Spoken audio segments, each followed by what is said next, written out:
Okay, so in this video, I'm going to be talking about my top 10 favourite films from 1974. There's no actual right or wrong to this list. These are just my personal favourite films, um, just based on my opinion, and it's all in accordance with IMDb. So to start off with, I'm going to give a shout out to some honourable mentions. First off is the 1974 Oscar winner for Best Actor with Art Carney and Harry and Tonto. Really good film about a guy who's pretty much he gets evicted from his building because it's going to be, they want to use the site to build a new parking lot, and it's about his travels across country with his cat Tonto. Thunderbolt and Lightfoot with Clint Eastwood and Jeff Bridges. Great sort of robbery heist film. My last honourable mention is pretty much one of the first slasher films. It's Black Christmas, which focuses on a sort of serial killer attacking a sorority. Great first slasher and horror film. Okay, so to get into the actual list, my number 10 favourite film is with John Voight in The Odessa File. It follows a reporter who ends up following an ambulance to where a Holocaust survivor has committed suicide.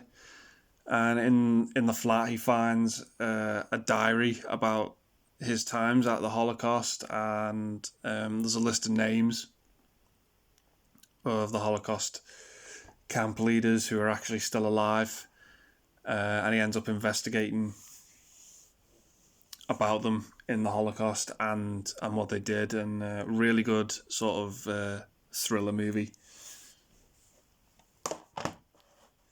Number 9 for me is Roger Moore's second outing in the 9th official James Bond film, The Man with the Golden Gun.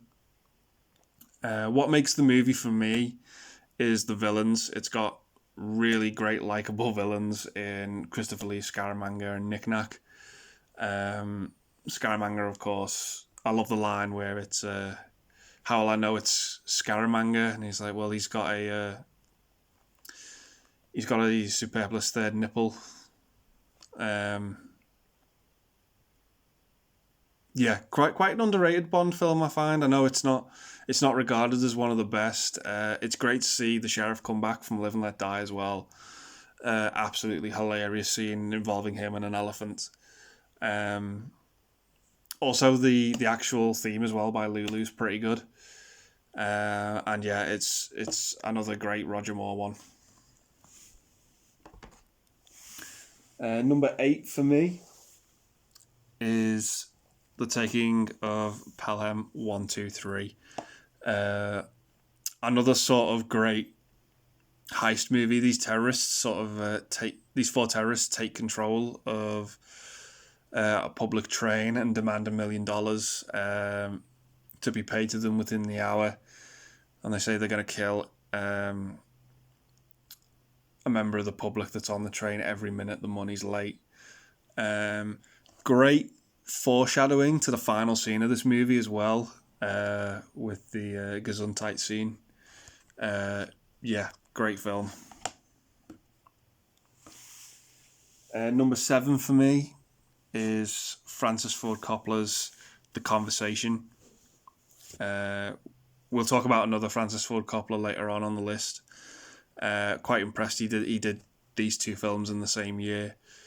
But it follows Gene Hackman's character, who's a professional sort of surveillance type guy who taps conversations, and he ends up actually tapping a conversation that leads to a suspected murder, and it just escalates from there. He's sort of like a loner character in it. Like the flat he lives in is pretty much bare. He doesn't really have much friends.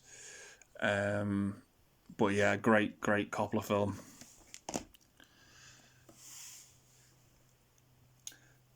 Number 6 for me is Dustin Hoffman in Lenny as the comedian, Lenny Bruce. Sort of a comedian who was a bit ahead of his time. Very, very vulgar sort of comedy in the early 60s. I don't think everyone was sort of ready for it. Pissed off a lot of people with his comedy. But it's a great, great biopic.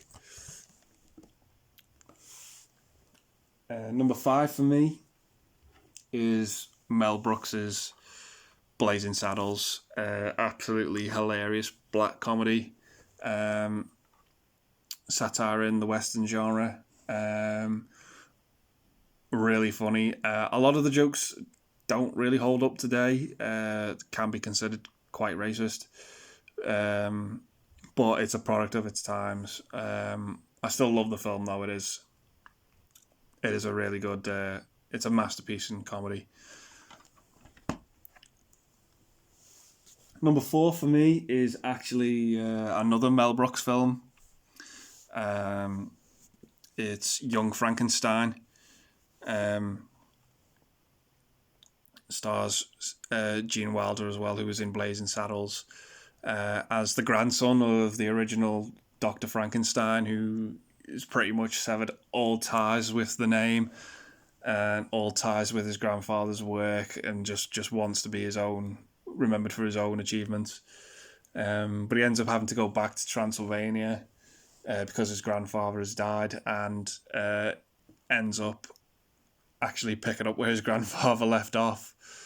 One of the most memorable and funny scenes for me in this is with Gene Hackman as the blind man, and he's serving the soup. Absolutely hysterical. The thing is with comedies though is that I sort of bracket comedies and horror in the sort of same genre.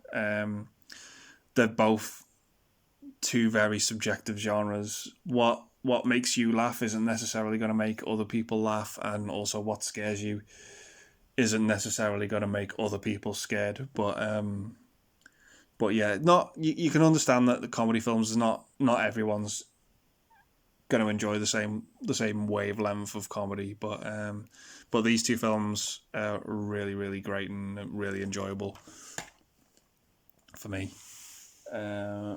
Number 3 is Chinatown. Great sort of detective film with Jack Nicholson, who's called up by Faye Dunaway's character to investigate her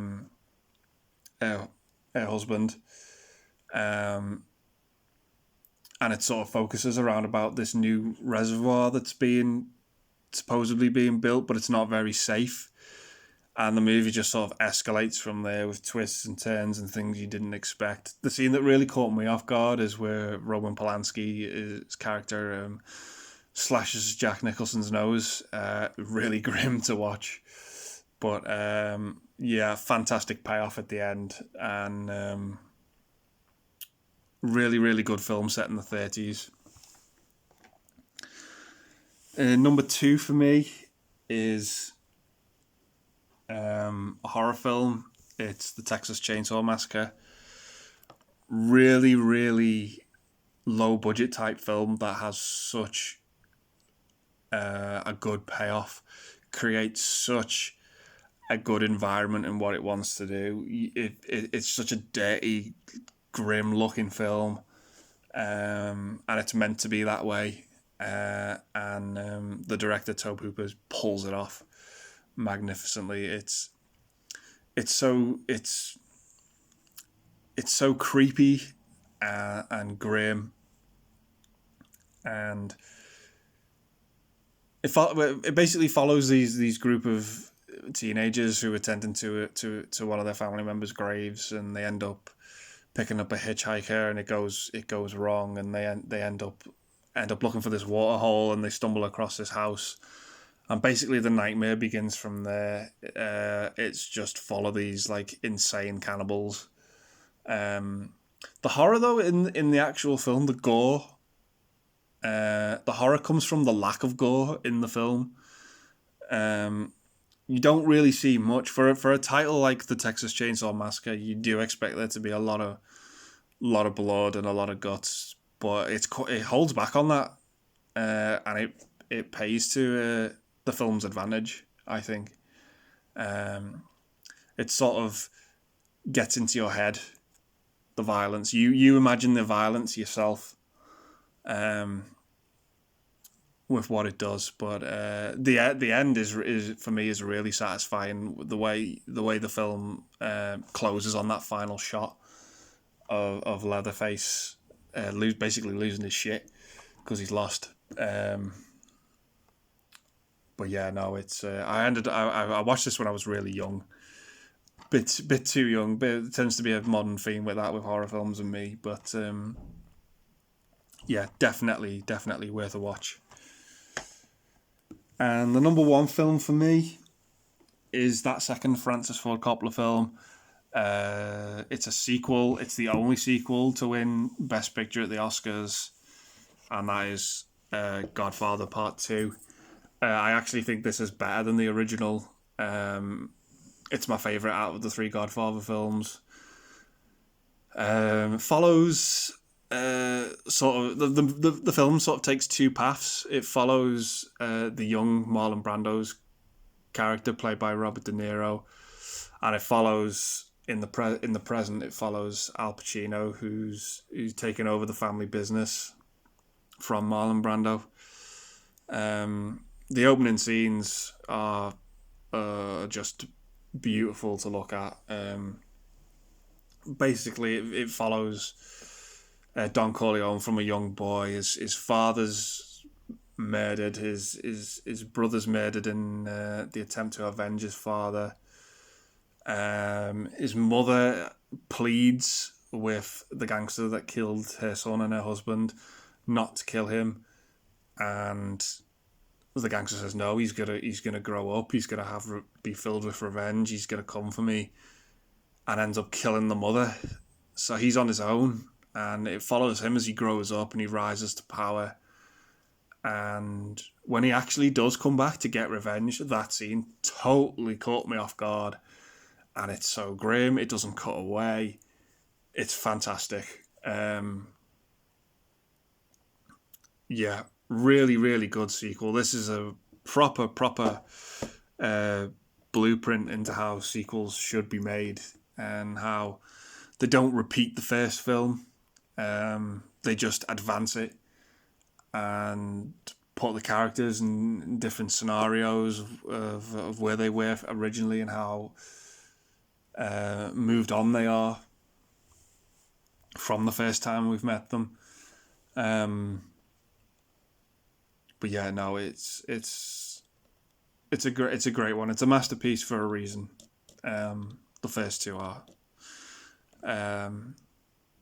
So yeah, that is my top 10 from 1974. Hope you've enjoyed it, and I hope you check out some of these films if you've not seen them. But yeah, thanks very much for watching, and I'll be back soon with my top 10 for 1975. I'm really looking forward to that one. Some great picks in there. So thanks very much and take care.